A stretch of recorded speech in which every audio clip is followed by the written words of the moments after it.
The village is called Beaumont-sur-Lac, a small town tucked away somewhere in the French countryside, far from the noise, the tourists, and the rest of the world. The kind of place where time feels like it stopped. Stone houses with moss roofs, narrow cobblestone roads, and a calm lake just beyond the edge of the village. On the surface, it looked peaceful, almost too peaceful. But there was something strange about it, something people didn't want to talk about. Every summer, like clockwork, one child disappears. Just one, never more, never less.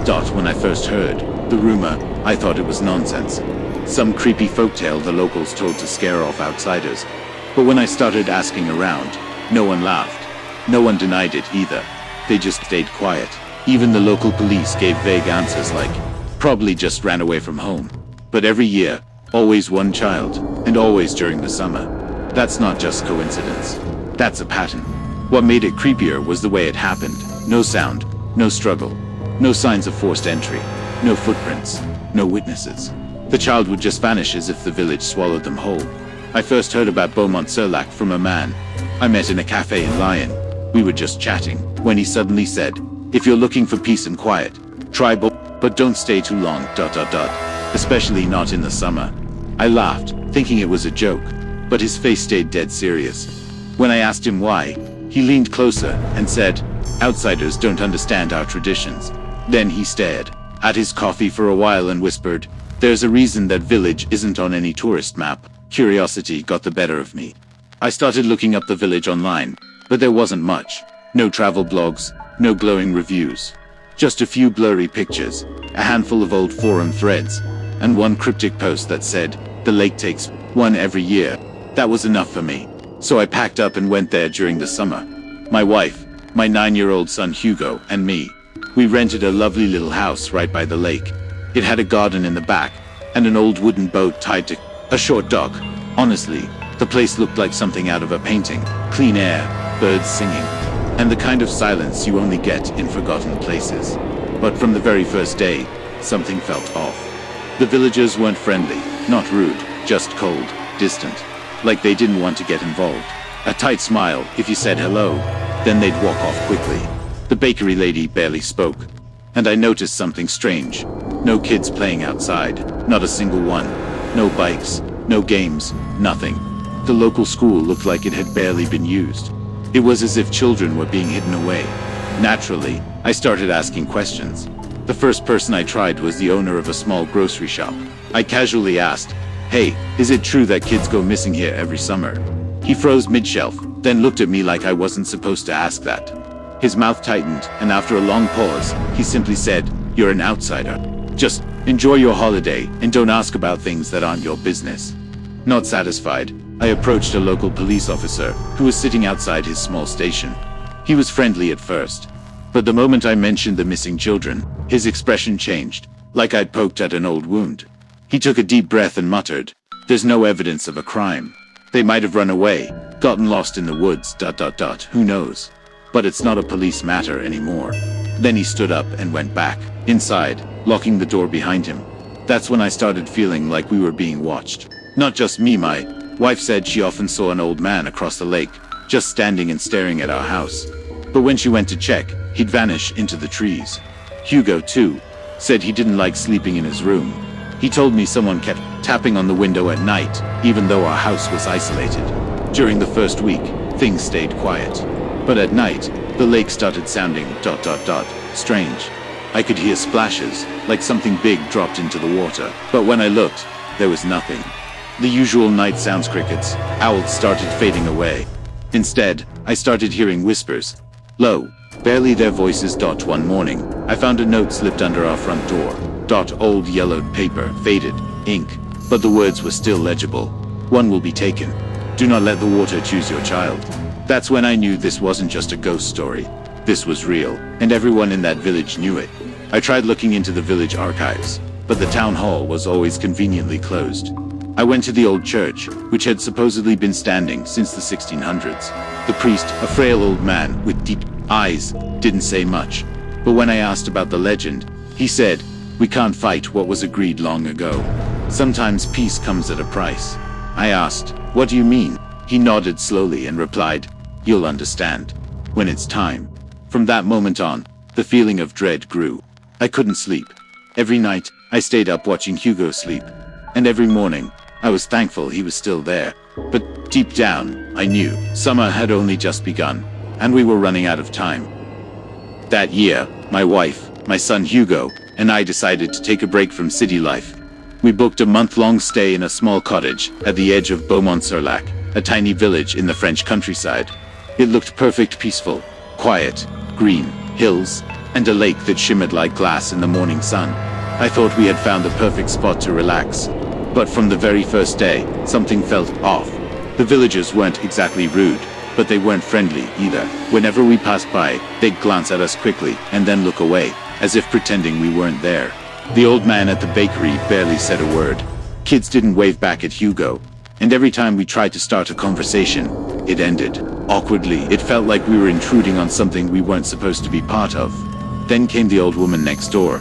She must have been in her 80s, with skin like crumpled paper and cloudy eyes that looked through you instead of at you. She didn't speak much, but one afternoon, as I was unloading groceries from the car, she shuffled over and leaned in close.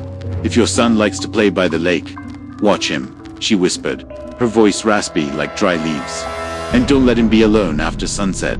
I tried to smile and thank her politely, but honestly, she creeped me out a little. I thought maybe she was just another lonely old lady with stories to scare tourists. I didn't take it seriously. But a few days later, Hugo started talking in his sleep. He'd whisper strange things at night, names, mostly. And one name kept coming up. Louis. At first, I didn't pay much attention. Kids dream weird stuff all the time. But then he started mentioning the name while awake. "Papa," he said one morning at breakfast, "I met a boy in the woods behind the lake. His name is Louis." I paused, spoon halfway to my mouth. "A boy?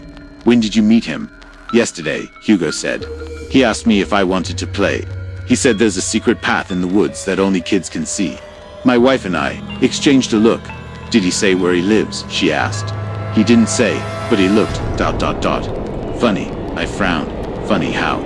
"He's really pale, and his eyes are super dark. Like, no white part, just black." I felt a chill run down my spine. I told Hugo not to go into the woods without asking us first, and he nodded. But that evening, I asked around, just casually, "You know, are there many kids around here?" I asked the man at the small grocery shop. "Some," he said without looking up. "Any named Louis?" He stopped bagging the bread and stared at me. "Why, just... my son said he met a boy named Louis by the lake." The man looked around, as if to check who was listening, then lowered his voice. "There's no Louis here," he said. "Hasn't been for a long time." "How long?" He hesitated. 17 years. That number hit me hard. 17 years. I asked what happened, but he just shook his head and walked away. That night, I couldn't sleep. I started digging online. There wasn't much. This village barely existed on the internet. But in a dusty old forum about rural France, I found a post from 2008. A woman talking about how her nephew disappeared near a lake while staying with relatives in Beaumont-sur-Lac. His name, Louis. My heart sank. It matched out the next day. I tried talking to Hugo about Louis again. I asked if he remembered exactly where he saw him. Hugo pointed toward the woods behind the lake. He said he lives in there now. He said he's not allowed to leave unless someone invites him. "Invites him?" I asked. "Yeah," Hugo said. "He told me I could invite him. He really wants to come play at our house." I tried to stay calm. "What do you mean, invite him?" he said. "I have to say, you can come in now, Louis, and then he can cross the trees." That night, I kept the window shut and made sure Hugo was asleep in our bed. I sat up in the living room, staring out the window toward the dark woods, and I swear I saw movement. Not a deer, not a shadow, a figure, small, standing just at the edge of the trees, watching. I didn't blink. I didn't move. It stood there for maybe 10 minutes, then it was gone. The next morning, I asked the old woman next door about Louis. She didn't answer at first. Then she looked at me with tired eyes. "You should leave," she said. "Was there really a boy named Louis?" I asked. She nodded, slowly. "He was the first one taken." "Taken by what?" She didn't answer, just turned and walked back inside, locking the door behind her. Later that day, I asked Hugo again, "Did Louis say anything else?"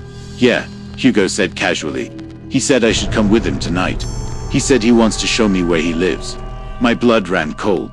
I didn't let Hugo out of my sight after that.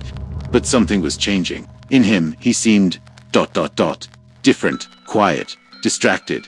And sometimes, I'd catch him standing at the window, staring into the trees like he was listening to something I couldn't hear. It was only our second week there, but I already felt like we'd stayed too long. Something was wrong in Beaumont-sur-Lac. Something old. Something no one wanted to talk about. And my son was now part of it. That night, something felt wrong even before the sun had fully set. The sky, usually painted with warm orange hues, slowly faded into a dull gray, and a cold wind began to drift in from the direction of the lake.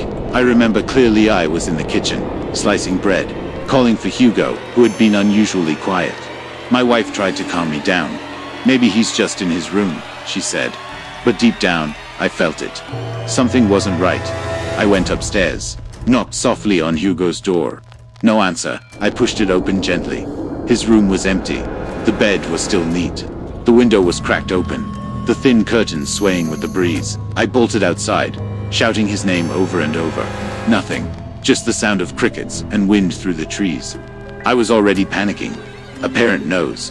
When something happens to their child, they just know. I grabbed a flashlight, threw on my jacket, and started combing the village. I checked the main road, every small path and alley.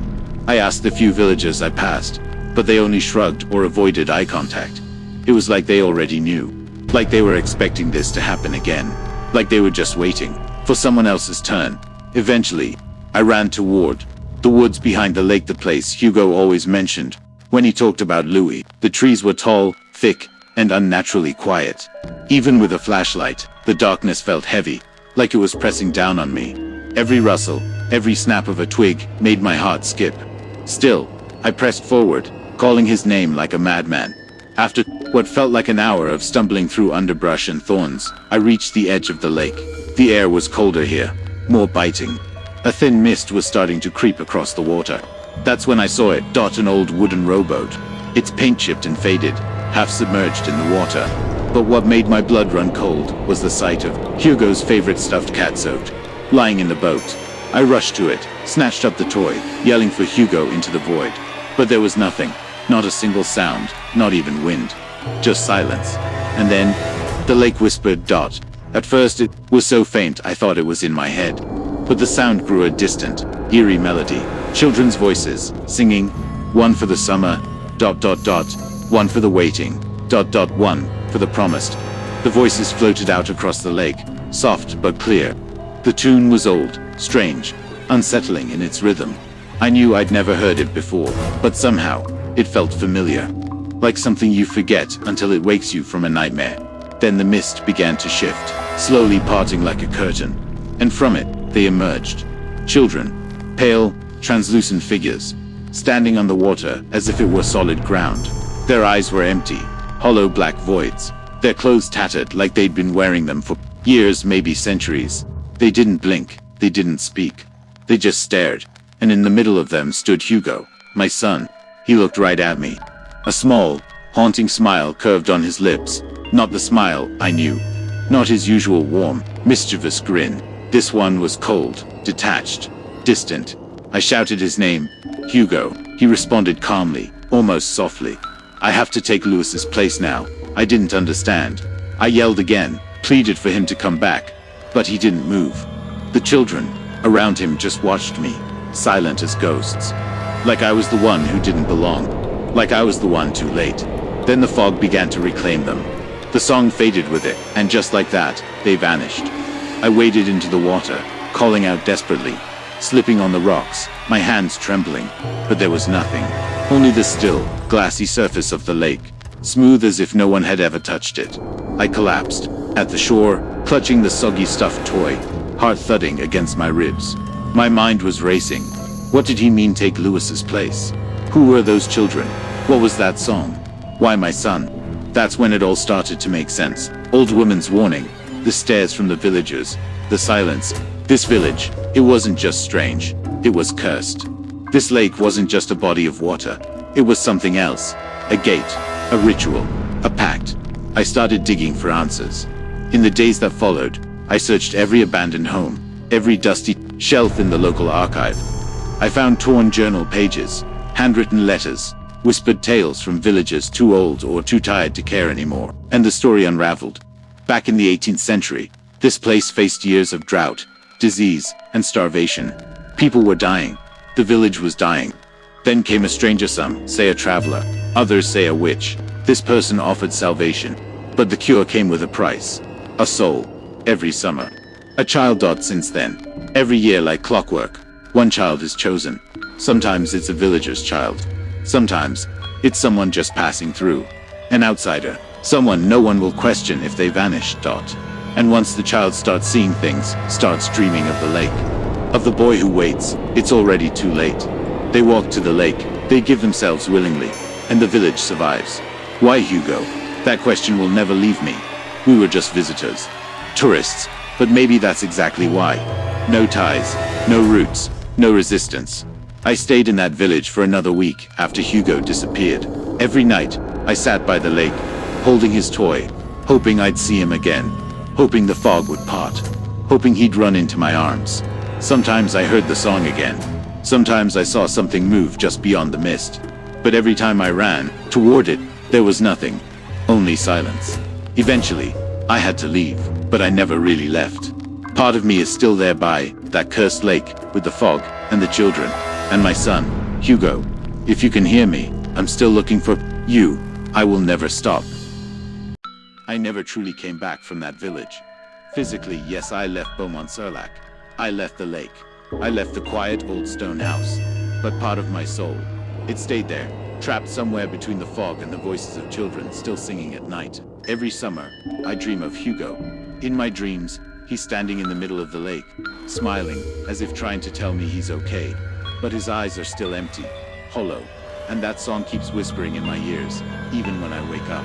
One for the summer, one for the waiting, one for the promised. I've tried to tell others, the police, journalists, even mediums, but they all just see a father who lost his son, a man drowning in grief. No one really believes me, but I know what I saw, I know what I heard, and I know the lake still chooses. Now, every year when summer approaches, I return to the edge of that village. I sit by the lake, I wait. Maybe one day, the lake will give Hugo back, or maybe it will choose me instead. So if you ever pass through a small village in France that feels a little too quiet, and you see a fog-covered lake that seems to call out to you, please, don't go near the water. And if you hear children's voices singing from within the mist, don't answer, never answer.